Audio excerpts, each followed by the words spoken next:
What's up, guys? Hello and welcome to what has been probably the greatest and easiest and simplest Monday ever in the history of Mondays.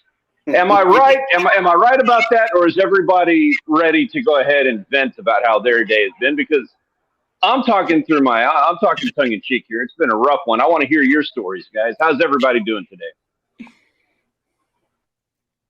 I'm not going to say what I said before.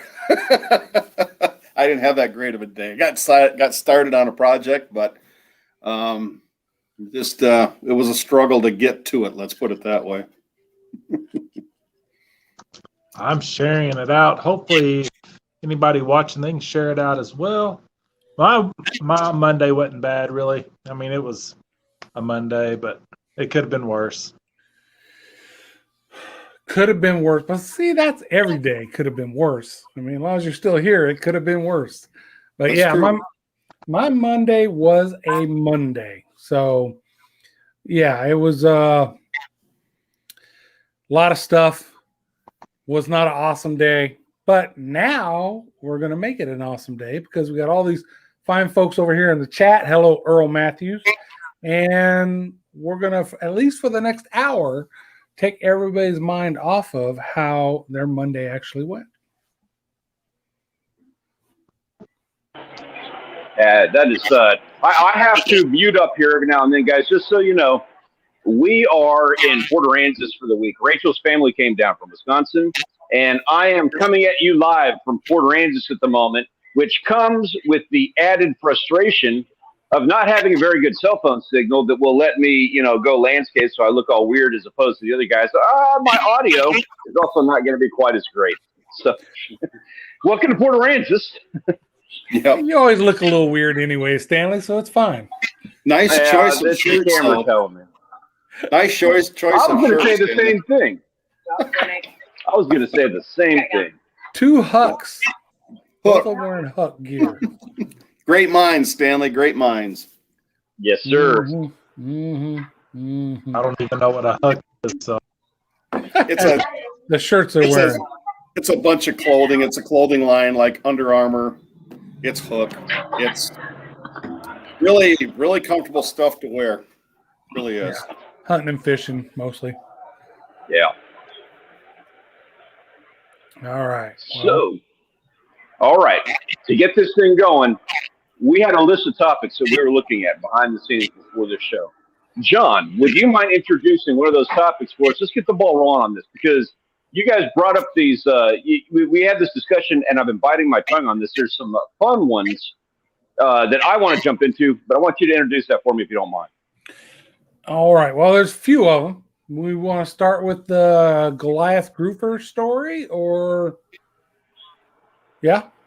I'm not going to lie. That's the one I'm looking forward to. That's the one that I'm most animated about. There is a proposal to have a season on Goliath grouper in Texas. Now, if you don't know, Goliath grouper have been for, I think, 3 decades now. You have not been allowed to catch and keep a Goliath grouper, formerly known as Jewfish.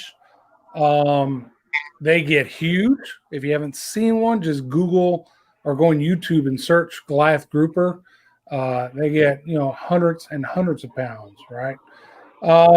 So what's new is, well, first of all, there was a very popular YouTube channel out of Florida that in passing during one of his videos mentioned that there's going to be a season for Goliath grouper and he's willing to pay his money to fish Goliath grouper. But that's not quite the case yet. It's in the works. It's not locked in, but here's what they're talking about. The proposal is going to limit the size from 4 to 6.5 feet, right? Which would be a 70 to 200 pound Goliath grouper, right? Which is a 7 to 10-year-old fish. They can live up to 35 years. They can be like 600-700 pounds. A lot of fishing associations and folks involved in recreational fishing have been screaming, hey, the Goliath grouper are there in masses in Florida on our reefs, eating everything. Let us keep some. So I guess this is where the push came from.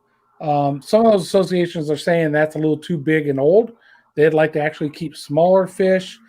because they worry about mercury in the fish, and we all know eating up big old fish and the mercury can be bad for folks, especially pregnant women and children. So that's where it's at now. They're discussing that proposal right now. I think there's actually a group meeting next week to decide if they're actually going to do it or not this year. This isn't the first time they're talking about it, but it seems like this is the first time it's gained a lot of support. They're also talking about things like it's an additional tag you got to buy, and that tag is like $300 if you want to go catch that grouper. And of course, those $300 go to fund researching it, because there's other groups that oppose it, of course, like any issue. And they're saying, one, they're dangerous to eat because of all the mercury. Two, the population will be depleted like it was back, 3 or 4 decades ago. 70s was bad. Yeah, so it goes back and forth. I really think this time it's going to happen, but it's not going to be, everybody gets a tag, and it's not going to be cheap. So I guess there'll be some folks that have the money, want to spend it to get the tag to keep a Goliath grouper. So what I'm looking forward to, I don't see myself ever getting the chance to go to Florida and catch a Goliath grouper. I'm looking forward to that first YouTube video of a person who has that tag, catching and keeping it, catch, clean, and cook. And let's see what first catch and cook. Yeah, man, that's funny. I didn't even think about that. I'm excited to hear this one. I do understand the conservation issues with that. Yeah. Jewfish are basically like outside of the pelagics, outside of marlin, your billfish, and the stuff that you get out there. Jewfish are basically the biggest fish, and other than sharks, they're the biggest fish that are available from people who are fishing, anywhere that's not 50 miles offshore. Right. That's going to be the biggest fish you come across. So this is a really prized catch that we're talking about. And you're talking about 200 pounds. Those things can hit 600 pounds. They are a massive fish. Yeah. I don't know about pudding. Thank you. Rachel's playing bartender for me right now. Perfect. I love it. We still call them Jewfish. I don't mean to offend anybody with that. It's just a natural thing. I've called them that for years. So I'm sorry about that. Goliath grouper. They, I don't know, about putting 600 pounds of meat into the freezer with something that is going to be that high in mercury. I've talked to people in the past, like my dad, when he was a kid, they were able to catch Jewfish, Goliath grouper, and they've eaten them. And he said it was really, really good. Now, it's been 30 years, and, in hindsight, I don't know how it compares to the other stuff, but I know that the fish, just like him, your Warsaw, your other groupers that you have out there, really good eating fish. Personally, I don't know. Like, I would spend $300 on a tag once just to get one to eat it, to say I did, so I can pass on the story as well. I would imagine it's kind of similar. The circumstances are kind of similar to what you guys up north have with, like, sturgeon. And I'm not sure what the rules are on that. If you guys wouldn't mind enlightening me, what are the rules on sturgeon? Have you ever eaten one? Can you tag them? I have no on sturgeon. As far as I know, there's a couple of. Go ahead, Grant.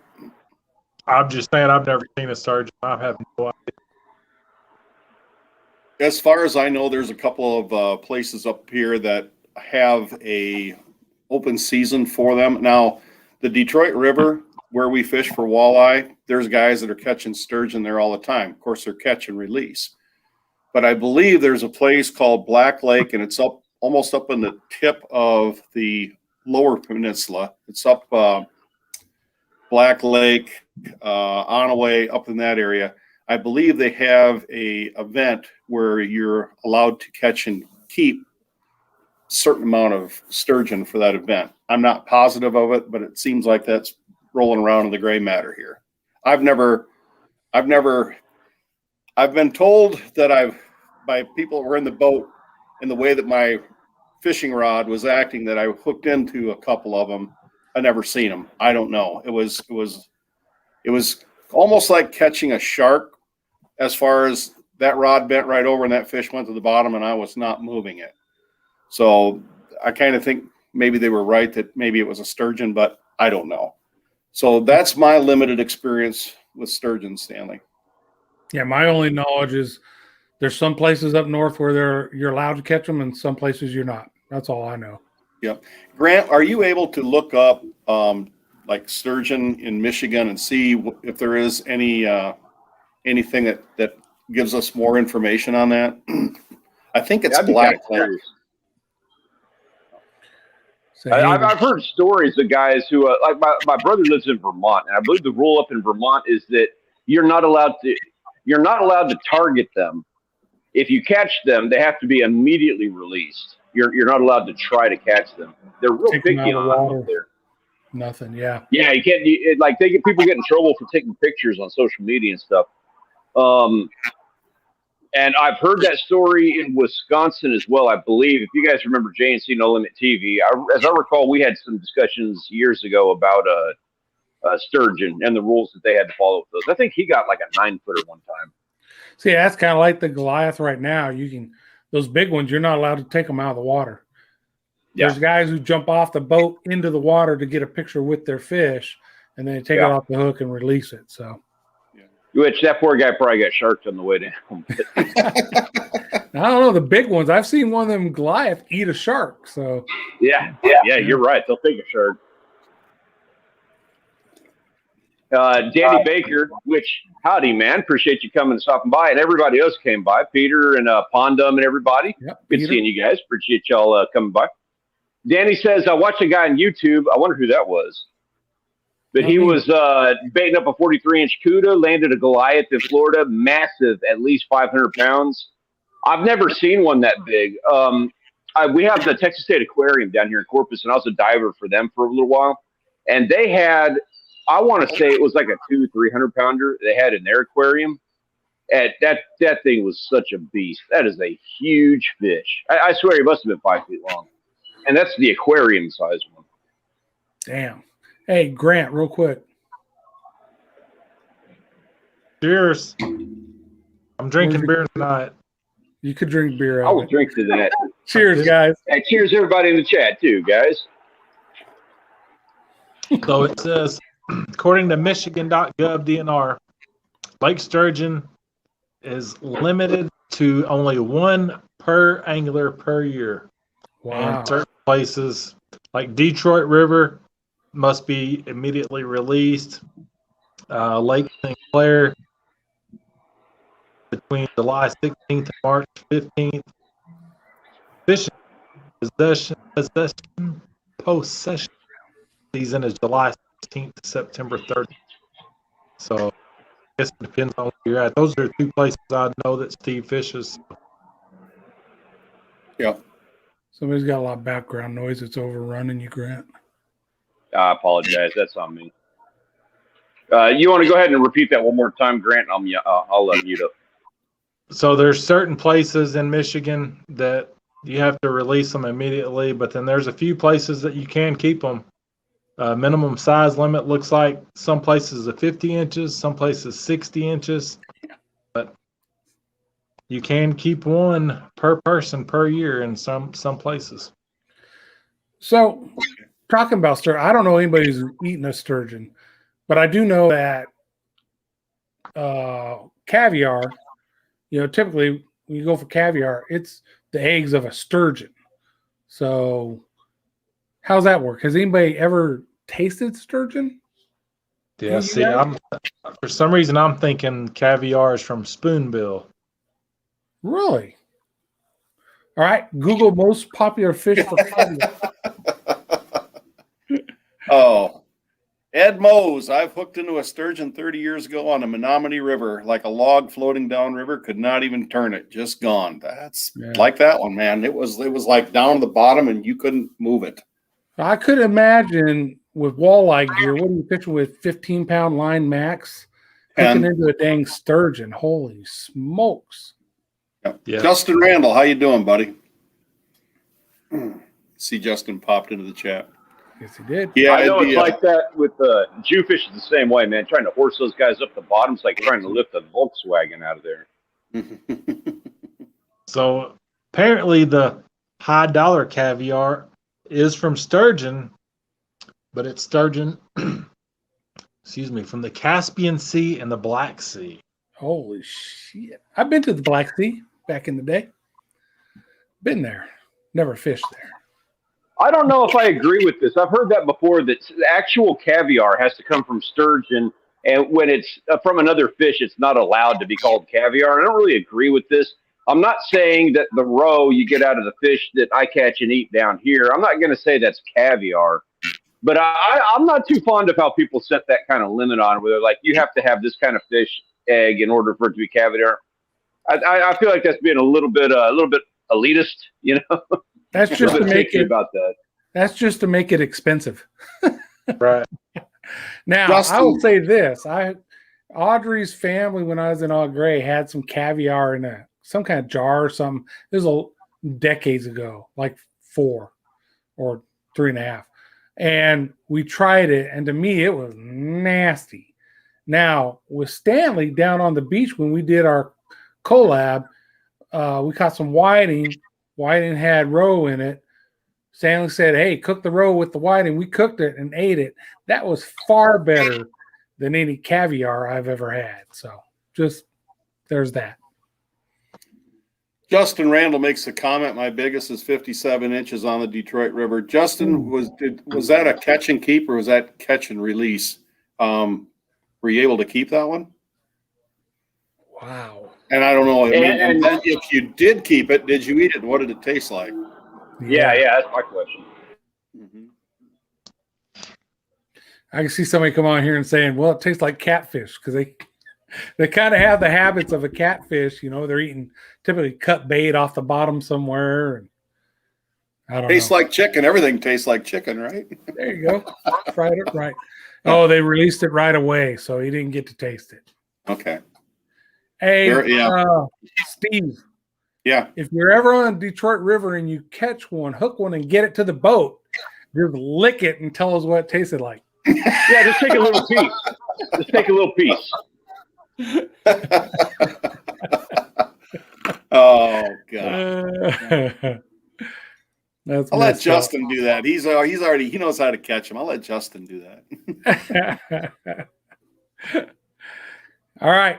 Oh. Moving on to another topic. Hey, Jerry Toner's in the house. Jerry picks up her brand new boat tomorrow. Brand spanking new boat. Nice. She's been talking about it, making me jealous as hell for like, I don't know, 3 or 4 weeks now. So we finally get to see it tomorrow. I'm not in the Facebook group. What kind of boat we talking here? What you getting? Oh, man. She's getting a.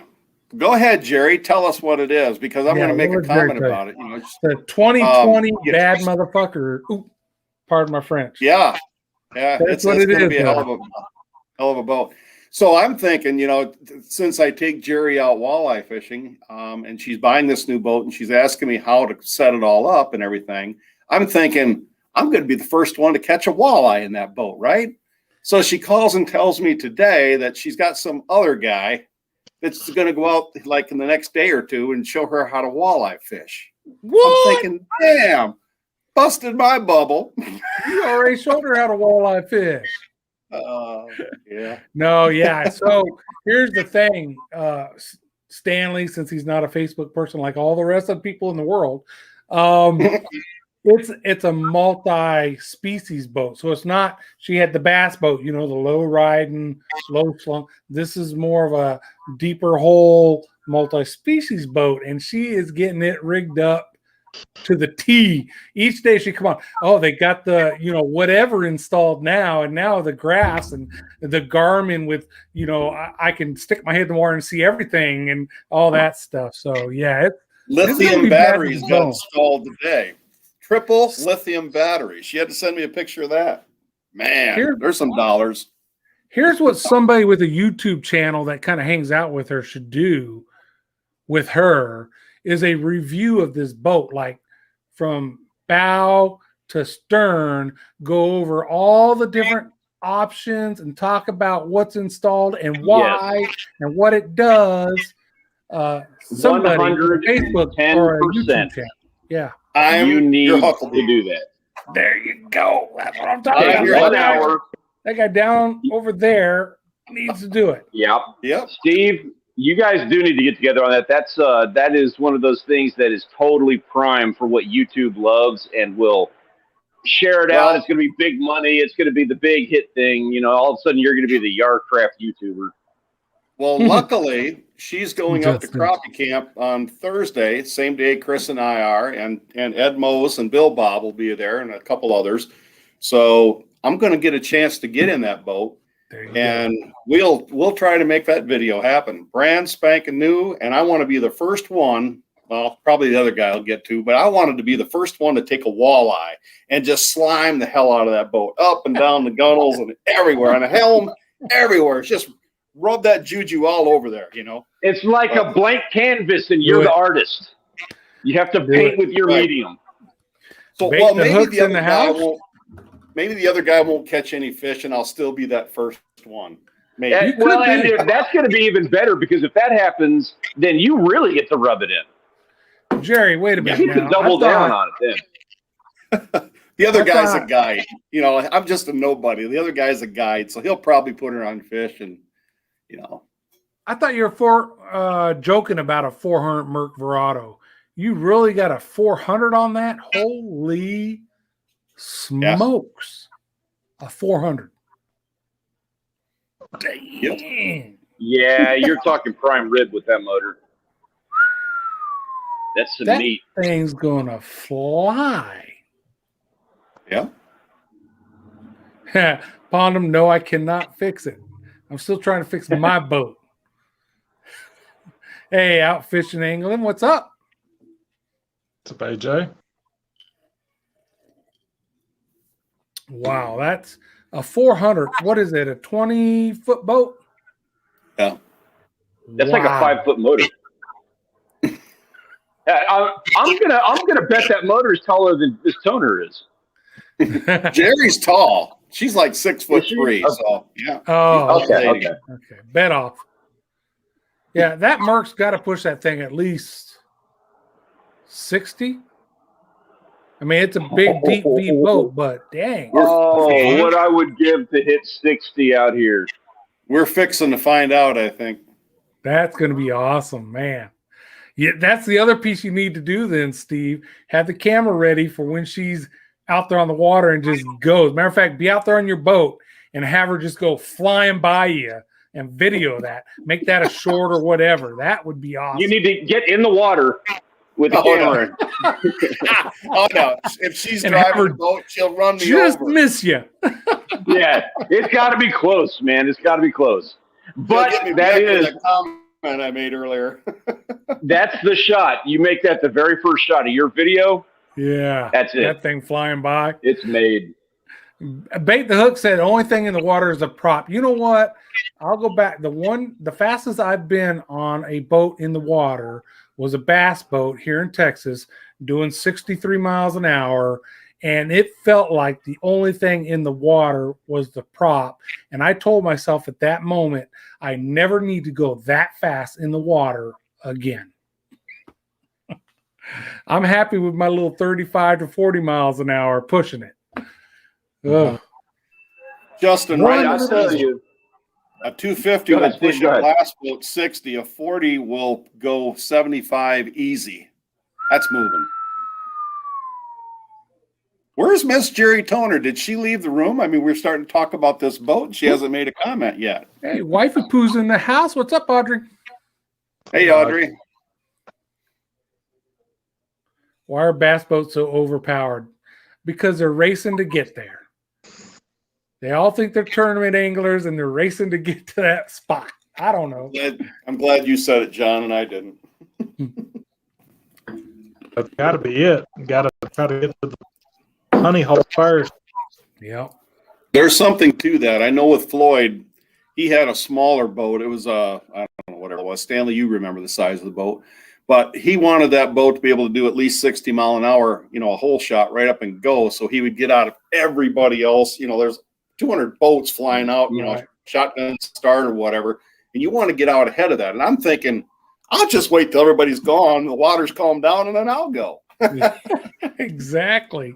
Look, the fish have tails. They are known to move. Everybody thinks they got a spot until they get there and the fish aren't there. Yeah, that's what always cracks me up about somebody saying, well, why are you telling them your spot? Well, last I knew, the fish were probably moved. They were there yesterday. Don't mean they're going to be here today. Exactly. They're not camping out overnight. Yeah. No. I got to say too, another thing about that needs to be taken into consideration. You know, my Uncle Perry, when we're out on throw ride, he hauls in that boat. I think he's going 45, I believe is what he's traveling. That's nice. Yeah, that's fast. He's That's flying. He also does it. Yeah, it's a heavier boat. Everything with the stuff that he has on there too. He's not even like touching the steering wheel. He's sitting there drinking coffee the whole time he's flying. It's awesome. It's a rad ride, and it is so nice getting out to the fishing spot. You know, getting way offshore in an hour. It saves so much toll on your body. You're not beat up when you get out there, and you're sure as heck not as beat up when you get back to port after having traveled that far. But I will say it is scary, and it's something that we come across from time to time where, you know, there's a log with this much of a branch sticking out of the water, and that can be a 10-foot log. You come across that at the wrong speed, you're not paying attention, and it's going to be a bad day for everybody. Yeah. You always, these guys, I got autopilot, I'll just let it. No, you always got to be aware of where your boat's going and what's in front of it, because you never know. It's water. Shit floats in there, and you don't know it's there. So. We were hauling back one time. Real quick, we were hauling back last time. We're doing it really quick. We'd had a great day. We were out there a really long time. We were coming back, pulling into port at just after dusk. It was dark. We had the lights going, and we passed a kayaker by 30 feet. Didn't even know he was there. No idea why he's offshore, 30 feet, 30 yards outside the Port Aransas jetty. No idea why he's doing what he's doing at that time of night, but you never even see him. We saw him on the flare. We never saw him. No lights. No light. Yeah, he's a kayaker. It didn't have anything. Jesus Christ, that's so stupid. That's scary. That's scary. Yeah. Last spring, I think it was a year ago. Last spring, we were coming off of Lake Erie, coming back into where our boat launch was, and it was bad. It wasn't bad when we got out there, but it turned bad. And you know, you're up on the top of one wave, and you come down into the trough of the next, and back up and down. And I don't know how high the waves were. It seemed like they were 5 or 6 feet tall anyway. I get up to the top of the one, and I look down in the trough of the next, and here's a floating tree. I'm thinking, oh, man, I'm going right into that damn thing. And I did. Luckily, that tree was rotten, and it busted. And I look behind. It busted in half. It's floating away. Oh. Hey, you're lucky. Yeah, very lucky. Yep. Now, when it's flat calm, like the last time we went out, what quite flat calm, but pretty flat calm, 3 of us in the boat, all of our gear, and a full live well of walleye, we were still doing 41 mile an hour. If my fish graph is correct, I don't know if them things are right on the money or not, but that's what it was saying. And I was thinking, dang, that's pretty good for being fully loaded, 3 people in a boat. Yeah, that's GPS. So typically that's more accurate than your speedometer. Yeah. So Jerry, back in the chat, are we going to do that video on your new boat? Is that a yes or a no, or you don't want to tell me yet? Or if you missed that discussion, just be advised that Steve has been, we are requiring him to do a video review on your boat because he has the potential to make a lot of money on that. We don't want to see it. I'll split it with you, Jerry. Any money that I make, I'll split it with you. We're talking tens of dollars. $10. $10. I think this is a Steve event. Oh. Are we getting feedback, Grant? We were for a second, but I don't hear it now. I don't. Test. Can you hear me? I can hear you. All right. I think we're good. Yeah. Man, she does have the jack plate on it too, so that thing's going to run like a rocket ship. So what's while we're waiting on that and pushing through here, John, what was the next topic on our agenda here? Answer Grant's question real quick. So the jack plate is mounted between the motor and the transom, and it allows you to raise and lower the motor straight up and down. You know how you have tilt and trim where you can do it this way? Well, a jack plate, you can raise it up and down, and that'll affect the boat, how fast it can go and how shallow it can go. So jack plates are nice. So next one is a question for everybody in the chat, on the panel. What is the scariest moment you've had, either out fishing, hunting, or just outdoors in general? So folks in the chat, start thinking about it. I'll go ahead and let you know. I think this is mine. You know, I've thought about it. I've had a few scary moments, but some are more just like, what was that noise in the dark in the woods? And this will be hard for some people to understand, but Stanley will understand. Okay. So we were down at the coast, and we were going to the jetties in Port Aransas in my boat, 18-foot Mako, not an offshore boat by any means.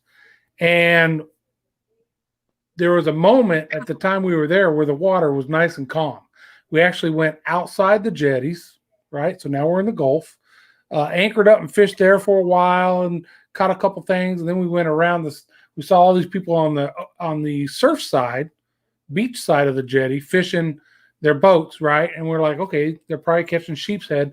So we went around there to fish. So for folks that don't understand, these jetties are a narrow passageway for the water, okay? And based on tide, currents, and wind, it can be nice like it was, or it can be like a washing machine where, because the tide, currents, and winds all come together at the same time, make it just tumbling, where waves are coming from different directions at the same time. And that's why small boats typically just don't go out there unless they can time it right. And so that day we timed it right. We got out. It was nice. We're out there fishing on the backside of the jetties, ran out of bait and decided, hey, let's go back in and get some bait. So pull up the anchor, start coming around the jetties, and realize there's like 4 to 6 footers across that apron area now. The wind had changed, a current had changed, something had changed to where now it's that washing machine. And so I was with Joel, of course, and then we had Shay with us. And Shay said, see if you can go out further, you know, and get kind of around it to come in. Went out further. It was getting worse. So finally I said, screw it. We're turning into it. Turned into it. And at one point we came down and had one come over the bow. And it was like, okay, let's not let that happen again.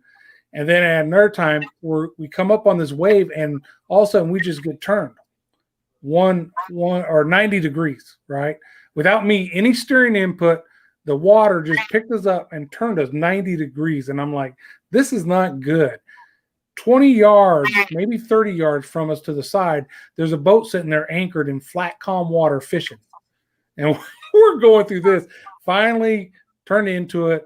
Rode the waves in without anything else coming over the bow, got back into the channel where it was safe, and that was the time that I decided this boat is not going outside these jetties anymore. It'll be in a bigger boat before I do that again. So, but that was, Joel was, his hand was blue from clutching the handrail on my center console. Right. And it was dead silent on the boat. There was nobody, you know, usually we're like, oh, come on, do this or that. No, dead silence. Everybody was completely focused on getting that boat back into the channel so we don't end up swimming. Right. We all had life vests. We all have inflatables. We all wear them while we're on the boat. So if it, you know, if something bad happened, one of those other boats would have snatched us up. We would have been fine. I would have lost some shit. That's it. But the idea when you're in the middle of it is, damn, let's hope this don't go wrong. So that was my moment. Who's next? Just going to see. Stanley, do you know of Peter's Barracuda story? Oh, yeah, but mine's way better. I'm not telling his. Peter, tell your story, man. We have a few like that where we're out at the oil rigs and snorkeling. There'll be barracuda down there.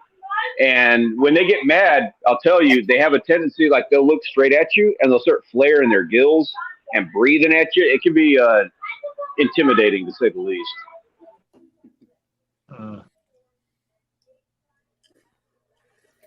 So scared or startled? Can't think of anything where I've been extremely scared. Been some conditions, you know, kind of iffy, but probably startled would be where the heart actually goes bump, bump, bump, bump, real quick. My son and I were scuba diving down in the Florida Keys in 1995 on a shipwreck, and he's below me couple of feet. And I'm just kind of sitting here, neutrally buoyant, just sitting here and watching him, looking at the shipwreck. And as I happen to glance over, I see this barracuda right here, big teeth, big eyes staring at me, slowly swimming past. And I'm thinking, oh, because I've never been with a barracuda before. I always heard that they can get real mean real quick. So I'm trying to reach down slowly, tap my son on the shoulder so he can be aware of it. I never did get him tapped on the shoulder. He was a little bit too far deep, and I didn't want to make a big startling move to get that barracuda to come back. But as I'm watching, he just kept swimming away. So that was just a quick little, oh shit, I'm in trouble now. But it didn't do anything. So did you see Danny's? He was offshore in a kayak being catapulted on the way in. So he's riding in to the beach, right? The wave picked him up and he was surfing it. Then the nose hit a sandbar and then he was flipped into the water. He says the rest of it was there. He was had to swim around, find his gear after getting untangled from line. So all that stuff on the boat and fishing lines, right? Super scary, and I lost a lot of gear. Yeah, that would be a little bit scary. I've rolled boats in the surf before, and Danny, I feel for you on that one. Growing up, we always had like little dolphin sailboats and catamarans and things like that we'd go fishing off the beach with. In fact, when I first met Rachel, one of our first dates was I took her sailing in a little dolphin. We went out past the Port Sandbar, not that far, going to do some fishing, and we rolled that thing in the surf. And bless her heart, I knew she was the one for me. We rolled that thing, all of our gear's all out, splayed all over the ocean. The first thing she does is jump out and go and swim after the centerboard. She went and retrieved it for me. That's when I knew. Yeah, that's cool. Pond of getting run over by a coyote. That would have been a little freaky. You see a deer run by, you step out, and bam, wily coyote runs your ass over. Did he get a piece of you, Pondum, or did it just scare the shit out of you? Literally. Grant, you haven't had any scary adventures out there hunting? Oh, I have duck hunting more than fishing. Justin Randall saying that fishing with Pete Pappas can be scary as hell. You got any crazy stories with Pete there, Steve? That's probably true, because the second most scariest moment of my life was riding in a boat with Steve driving. All right, I'm kidding. It wasn't scary. It was just one of the most painful moments in my life. It's Haulin Ash. That's all I can say. That's right. Haulin Ash, man. He's just grinning and loving it. Oh, I love it. I do. I didn't know I had a cripple next to me. You did. I got to say, one of my most favorite things in the world, we went offshore the other day. We'll see when that video happens. It was a good day. But we went out with my dad, and Rachel and I all went out. And it was a little bit rough. It was like 1 foot seas. It ended up being like 1 to 3 foot seas by the end of the day. And, we're cruising. It's fine. No big deal. We're just getting through it. And every time we hit one of those waves, it kind of jars you a little bit. Rachel's got this sound that she makes, this laugh. And it's the most pure sound of joy that I've ever heard in my life. She just absolutely loves it. It's like a roller coaster for her. So my dad has now gotten in the habit of making sure that he hits every single wave that he can, just because we all love that sound that she makes, that squeak. Oh, shit. So nobody else got any stories to tell? I was waiting for Grant's. I want Grant's story. Probably my scariest was, I think, 3-4 years ago, headed to duck hole and on the Ohio River, and it's 2 hours before sunrise, pitch black out. I'm in my buddy's 16-foot flat bottom John boat on the Ohio River, and we get close to a barge push and tow, and the waves were just, I don't know, it's dark, but it felt like we were going straight up and straight down in these waves, and I thought we were going to die in the dark. I got another one, but I can't tell it now because it might upset some people. But in Michigan, gentlemen, when we're all in Michigan, I will share it with you guys. Can we maybe? Would you guys mind terribly if like we had one of these discussions off camera one of these days? And I'd like to I'd like to have this discussion all over again for the podcast. If you guys are up for that, because I think this is fun. Like I'm enjoying fishing stories like this. I'm up for it. Yeah. And I want to hear like those stories that you can't maybe, if you're worried about hurting someone's feelings or offending a snowflake. I want to hear. I want those stories. I keep it clean on YouTube, but on the podcast, we get to have fun. We get to have those conversations. I did think of another scary moment. My cousin Tim and I were, when Grant said a flat bottom boat, that reminded me, we were on the river, and I don't know, he had like a 16-foot flat bottom boat. I'm sitting up in the front, he's in the back on the motor, and we're flying down this river. We'd already been past this spot, and we got done fishing. We were coming back, and I mean, we're flying, and all of a sudden it was too late to stop. We seen a concrete pillar, pylon, whatever you want to call it, that was just above water. And I'm telling you, we hit that thing, and I know we went up in the air, and I can just remember that boat doing this. And when we came down, I looked back, my cousin was down in the bottom of the boat and bleeding already, but luckily it didn't punch a hole in the boat. We got back to the landing okay. And probably would have been a good idea if we would have been able to mark that, but we didn't have anything to mark that concrete piling with. But it was just at the last minute, you seen it. It's like, oh shit, here we go. There ain't nothing we can do about it now. Yeah, you can kiss that gel coat goodbye. Or if it's aluminum, it was aluminum. Was it an aluminum boat? Yeah, but I figured it was going to slice the hull of it, but it didn't. Yeah, it really could have. Yeah. Okay, I got one more. This is down at the coast again. We're coming from the jetties back towards Con Brown, where the ramp is. So you're running an intercoastal channel. It's all just easy peasy stuff. But we come up, there's me and Shay and Audrey and Sarah, Shay's wife. We're all four on the boat. That's a lot of people on my boat, right? So it's not the most agile boat now because we got it weighted down pretty good. We come up behind a yacht that's coming in, and they're moving at a good enough clip that they're pushing a big wake.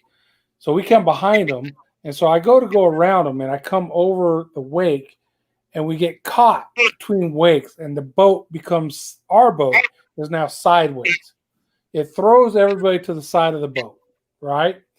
I've still got my hand on the wheel. I'm leaning on the gunnel on the side, and I'm trying to turn out of the wake to get the boat level.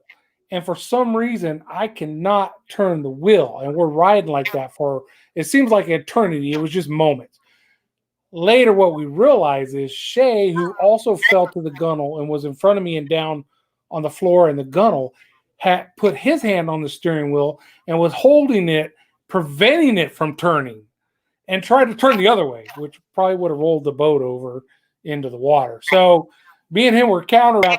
Finally, I saw he was holding the wheel. I told him, let go of the wheel, and I was able to turn the wheel and get out of the wake. But man, that was I knew what to do, but I couldn't do it because someone else had grabbed the wheel and was holding it where I was trying. But to him, he thought I had fallen back to the back of the boat and wasn't there to hold the wheel at all. He thought he was holding it to keep us from going wherever. So, yeah, that was another one of those oh shit moments. Maybe we cross that wake a little further back when it's not quite as big, and then go up around the yacht.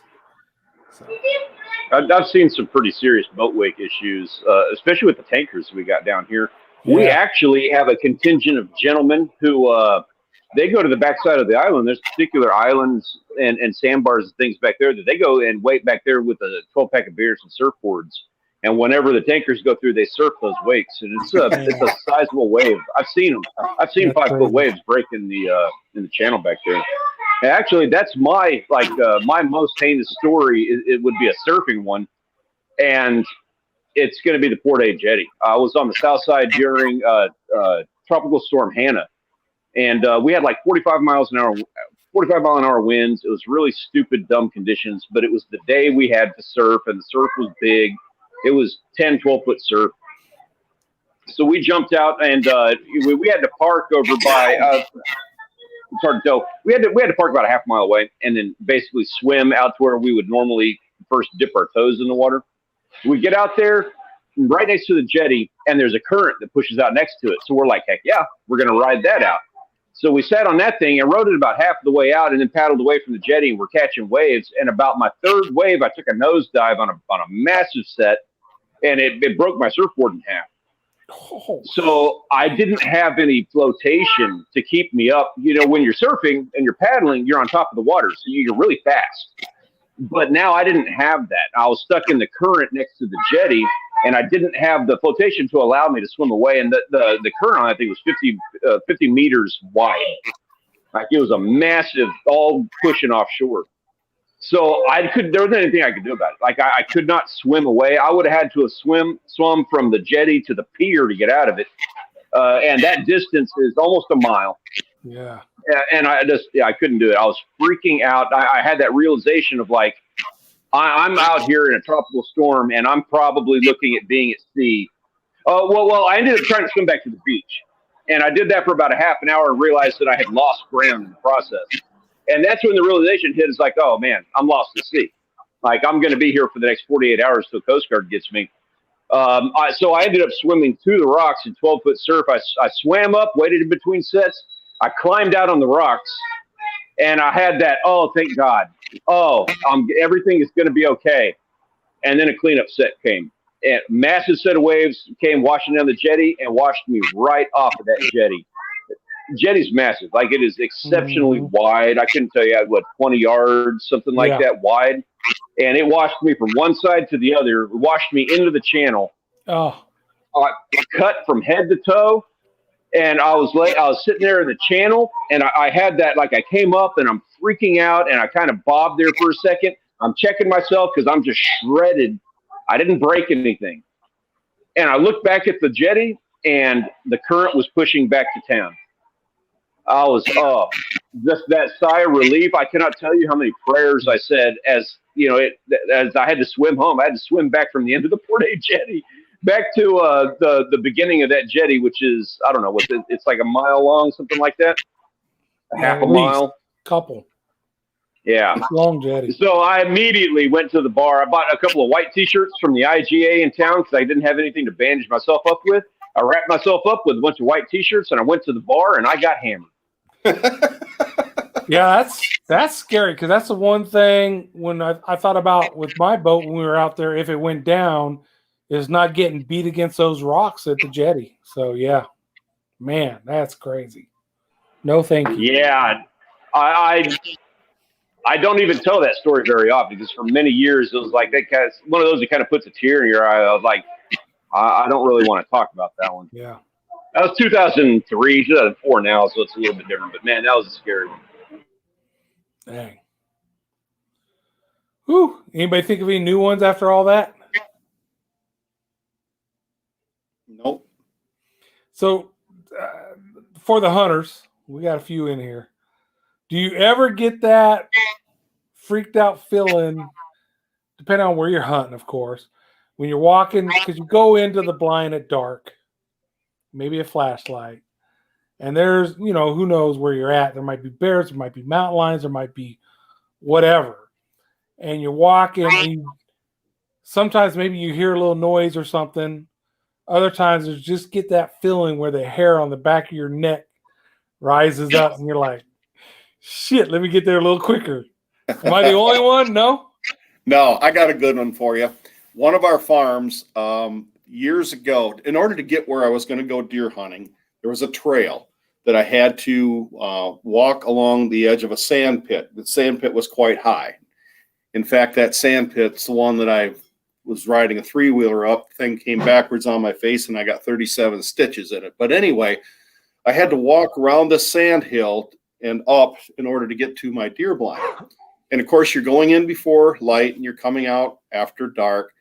And I knew that that was years ago, the farmers that lived there, the homesteaders that lived there probably 100 years ago, were buried into the side of that hill. And the graves they removed and put them in a different graveyard, but the graves were still there. The open area, the dirt was still dug out. They never filled it back in. And I'm always, as I'm walking by there, it's kind of like out of the corner of your eye, you just kind of, yeah, well, there's nobody there. Everything's okay.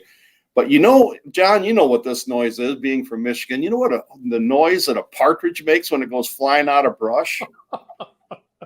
I'm telling you, it scared the bejeebies out of me. I thought somebody had come out of it. Was a partridge in the trees right next to those two grave sites. It scared the living shit out of me. I couldn't wait to get the hell out of the woods.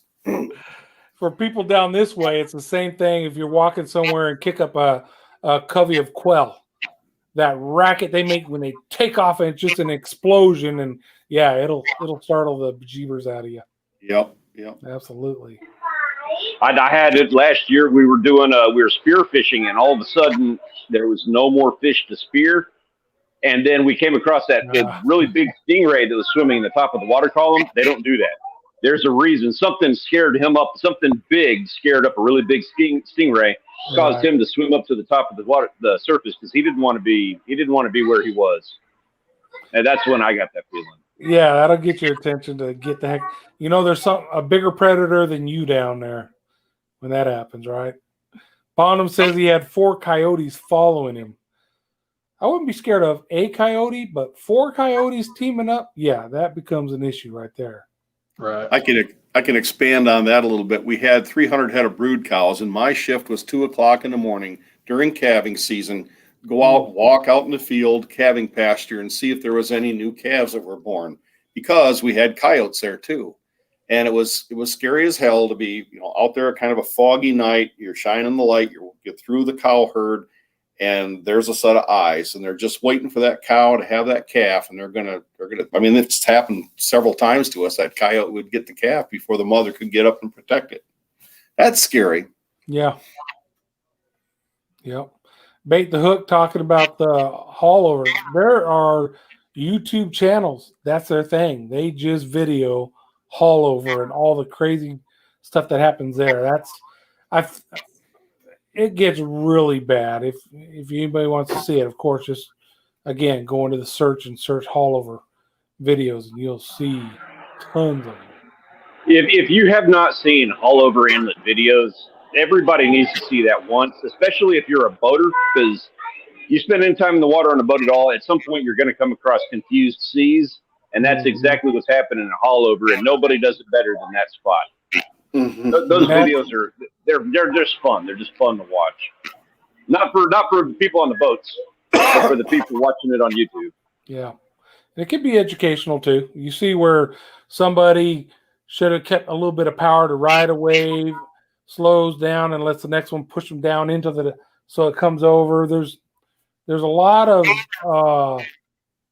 skill that comes into driving boats to that kind of stuff. Unfortunately, it usually comes through trial and error. So that's what makes me nervous about the ones down here. You get into that area, and when it's going different directions. What city is haulover good by? enough? I don't. It's not Sebastian Inlet or Jupiter. No, those are different ones. It's not those.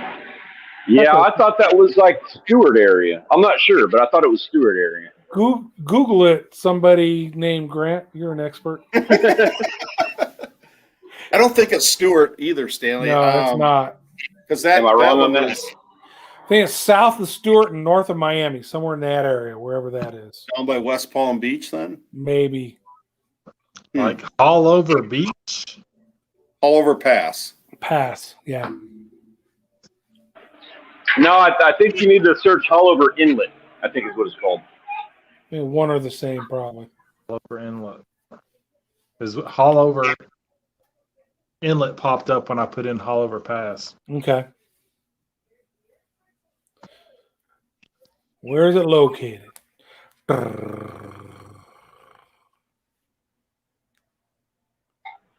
And just for the record here, gentlemen and everybody in the chat, we have about 5 more minutes here. As we're sitting here and having this chat, we are gearing up for our week in Port Aransas. I've got my father-in-law back over here. we're starting to do work on Swimming pool. some rods and getting our bait and everything going. I see So a swimming everybody's on pool. borrowed time. Don't Yeah, look like you you're got a working. swimming pool. Yeah, you're down there swimming, not working. Well, we're going to be doing our rods and stuff in the pool. I mean, who wouldn't do that? Perfect. Miami, that's where it's at. Biscayne Bay. Biscayne Bay. Okay, yeah.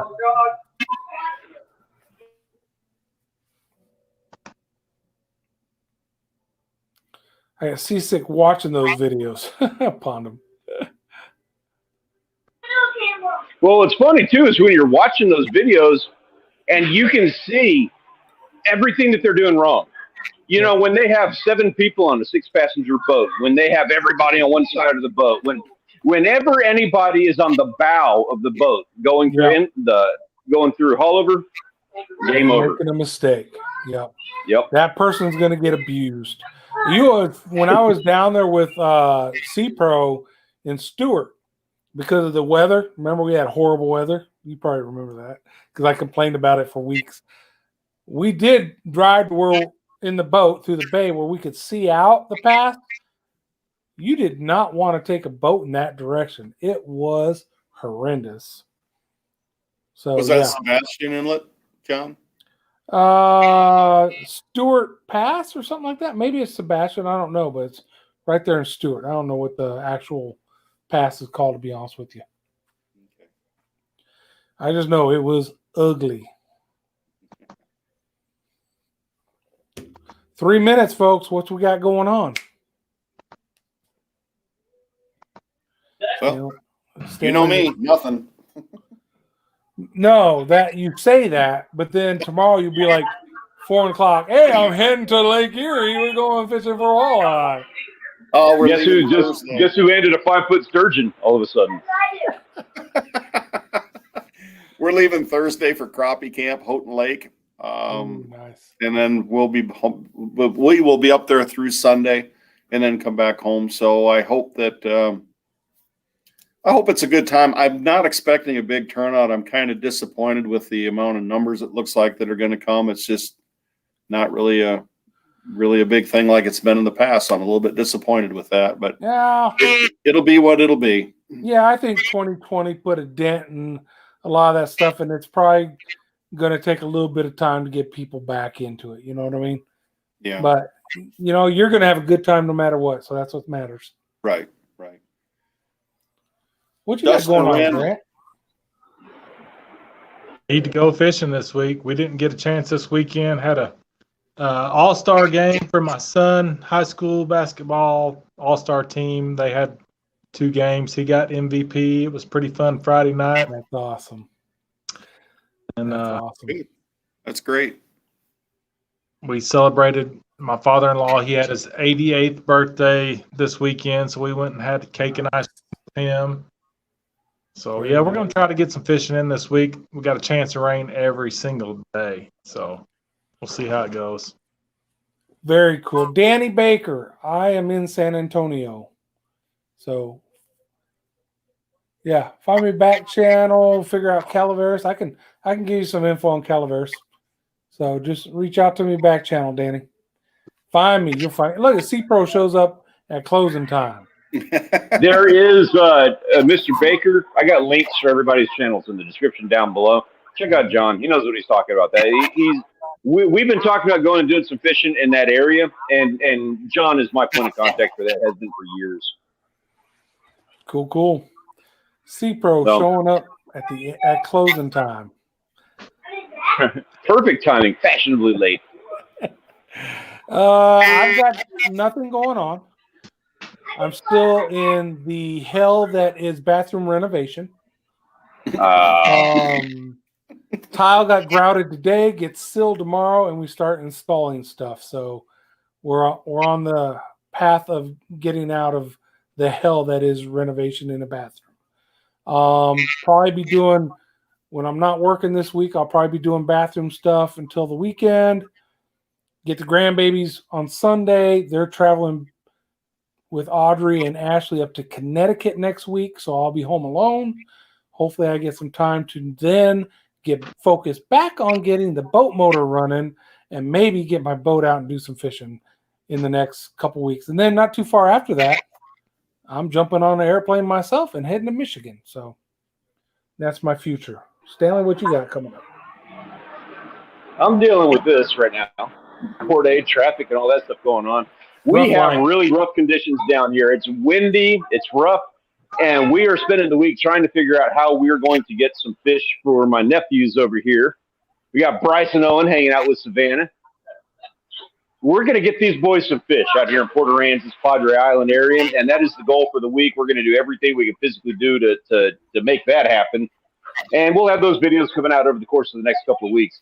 And that's about all I got. We're going to be working on that hard this entire week. And then we are all going to be meeting up in Michigan. We are going to take advantage of Mr. Haulin Ash's boat and his expertise up in Saginaw Bay. I believe that's the next stop on our whole crazy summer tour down here. Yep. We got some details to iron out, but I think that sounds like a go. I think we've got all of our stuff hammered down on our end. So yeah, now it's just an issue of making sure that I don't offend him in any kind of way and keep things going. So on that note, everybody, I want to thank you very much for joining us today. We had an absolute blast. I'm sorry we do got to shut this thing down because we have some planning and we have some preparation that we got to do so we can get these boys some fish. I want to thank you very much for joining us. I hope you have a wonderful week, and I look forward to seeing everybody on Monday. Gentlemen, have a great week. It's good talking to you. Peace out, care. folks. John, week. Me next week. Don't worry, I have not